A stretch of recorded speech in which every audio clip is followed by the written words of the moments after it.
more than $22 billion in COVID-19 relief to cushion the blow to the economy. According to the Bank of Guyana's 2021 half-year report, Citizens Bank Guyana Inc. granted $12 billion in relief to sections of the economy, while GBTI granted $6 billion and Bank of Nova Scotia granted $4.2 billion. Collectively, they account for $22.2 billion of total relief measures granted at the end of June 2021 by the banking sector. Central Bank said the services subsector continues to receive the largest portion of relief, with 60.2% or 16.5 billion Ghana dollars of total relief granted at the end of June 2021. As for the relief granted to the households sector, this represented 3.1% or 846 million Ghana dollars of total relief granted and 2.5% of total loans to the households sector. And moving on, the Parliamentary Public Accounts Committee, or the PAC, has highlighted the trend of evaluators bypassing the lowest bidders on projects. The issue came up during a discussion of the committee yesterday about contracts awarded by the Regional Administration of Region 10 in 2016.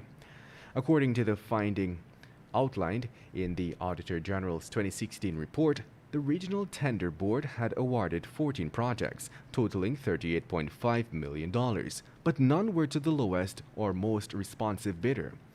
In some instances in the report, the contracts were awarded to the highest of 3 bidders, but there was no explanation as to why the lowest bidders were sidestepped.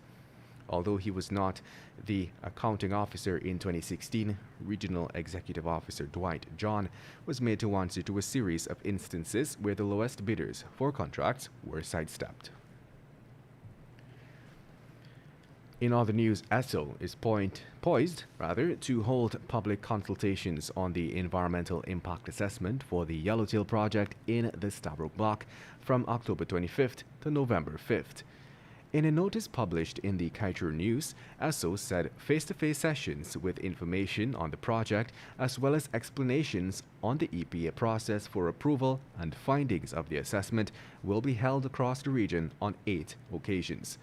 On October 25th, the first engagement will be had at 5 p.m. at Lachman Singh Primary School on the west coast of Berbice. Then on October 27th and 29th, sessions will be held at Anna Regina Town Hall, Essequibo Coast from 9 a.m.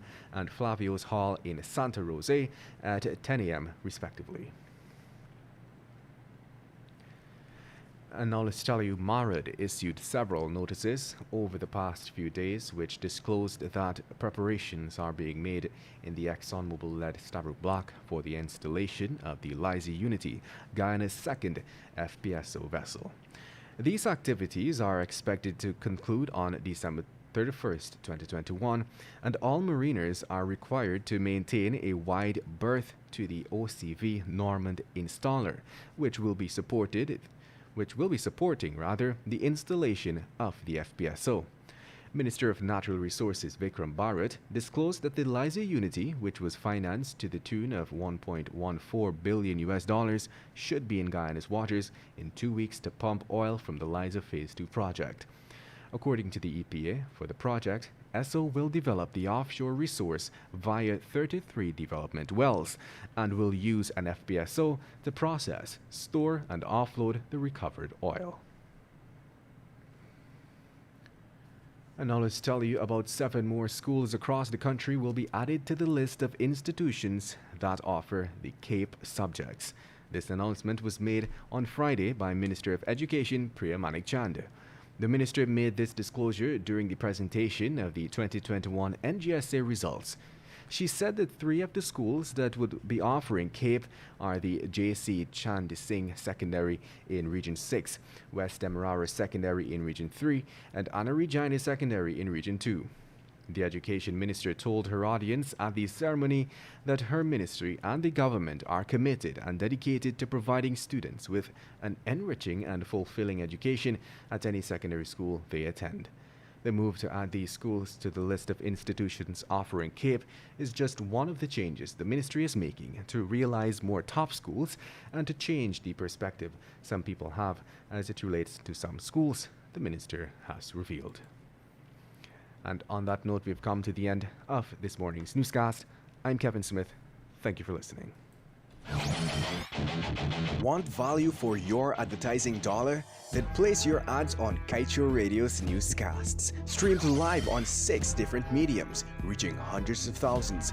Advertise today and watch your dollar grow. Call us on 225-8